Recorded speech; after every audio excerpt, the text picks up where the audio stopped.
This is the 9th time this year that the Security Council has met in reference to North Korea.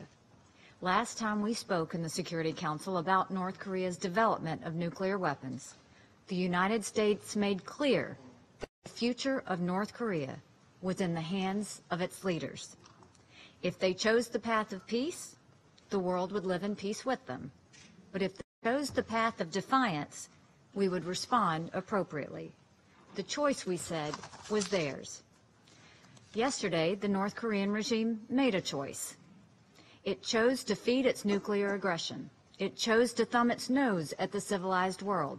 It chose to challenge the patience of a world united against its recklessness. And with this choice comes a critical decision point for the rest of the world. The world has responded powerfully to North Korea's outrageous and lawless actions. This council has taken unprecedented measures to stop North Korea's development of a nuclear-tipped ballistic missile. We have leveled the most impactful sanctions that any country has experienced in a generation. We have cut deep into North Korea's major export industries to eliminate the revenue for its illegal missile program. We have reduced its military access to the refined petroleum needed to run its war machine. In addition to our work here in the Security Council, many nations have taken their own strong actions against North Korea's threat to peace. Just this year, as North Korea's behavior has become more intolerable, over 20 countries from every corner of the globe have restricted or ended their diplomatic relations. Mexico, Peru, Italy, Spain, and Kuwait have expelled North Korea's ambassadors from their countries. Portugal and the United Arab Emirates have suspended diplomatic relations. The Philippines and Taiwan have suspended all trade with North Korea. Singapore, formerly North Korea's 7th largest trading partner, has cut all trade ties. Uganda has halted all military and security ties. The European Union, Australia, South Korea, and Japan have made additional sacrifices for peace and security by going well beyond what the Security Council requires. All of the countries that have taken actions to isolate North Korea have acted out of deep concern about the regime's dangerous refusal to abandon its nuclear program. They have selflessly put the security of all of us above their individual political and economic interests. They have won the gratitude of the international community for their responsible actions. Regrettably, not all countries have done the same. All UN member states are, at the very minimum, obligated to fully implement all UN sanctions. But we know that's not happening in every case. This council has banned coal exports from North Korea. And yet, we have reports of the regime continuing to smuggle coal into neighboring Asian countries using deceptive tactics to mask the coal's origins.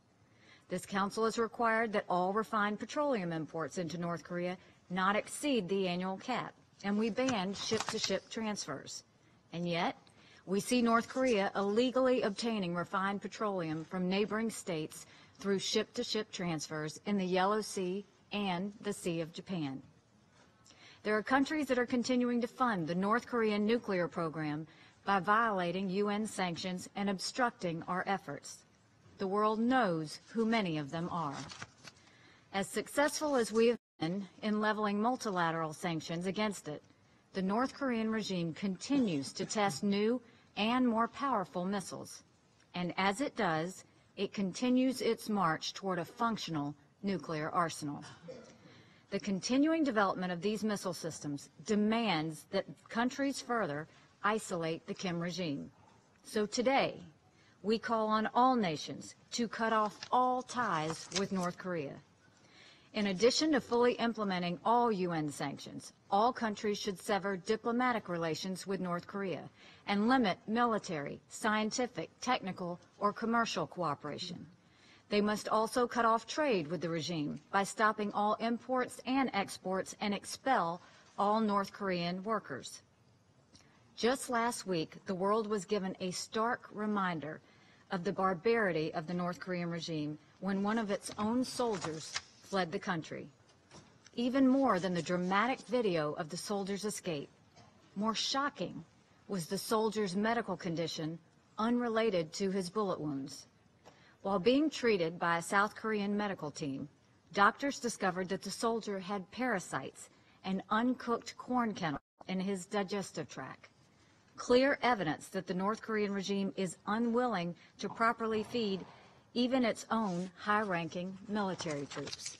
This is the incomprehensible nature of North Korea. Yesterday's missile launch was more advanced than previous launches. No one can doubt that this threat is growing.